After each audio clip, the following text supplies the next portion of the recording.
পাকিস্তানের আন্তঃবাহিনী জনসংযোগ দপ্তরের মহাপরিচালক জানিয়েছেন, ভারতের হামলায় তাদের দেশে ২৬ জন বেসামরিক মানুষ নিহত ও ৪৬ জন আহত হয়েছেন।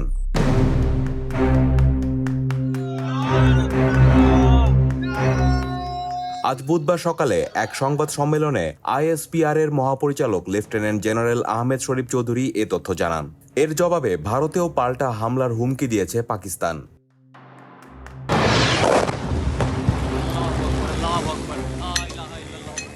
ভারত সরকার জানিয়েছে, তারা ৯টি স্থানে সন্ত্রাসী ঘাঁটিতে সুনির্দিষ্ট হামলা চালিয়েছে।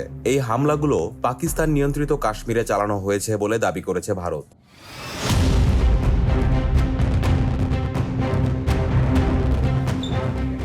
অন্যদিকে পাকিস্তানের নিক্ষেপ করা গোলায় ভারত নিয়ন্ত্রিত কাশ্মীরে ৮ জন নিহত ও ২৯ জন আহত হওয়ার ঘটনা জানিয়েছে এএফপি।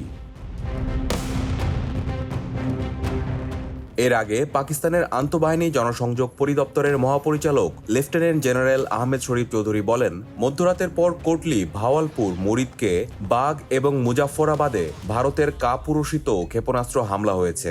এই হামলাকে জঘন্য উস্কানি বলে অভিহিত করে বলেন, আমরা সুবিধামতো সময়ে প্রতিশোধ নেব।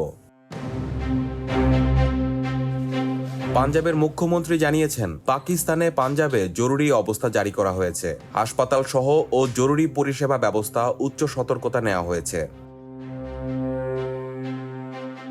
প্রত্যক্ষদর্শীরা জানিয়েছেন, বিস্ফোরণের পর পাকিস্তান নিয়ন্ত্রিত কাশ্মীরের রাজধানী মুজাফফরাবাদে বিদ্যুৎ বিচ্ছিন্ন হয়ে যায়।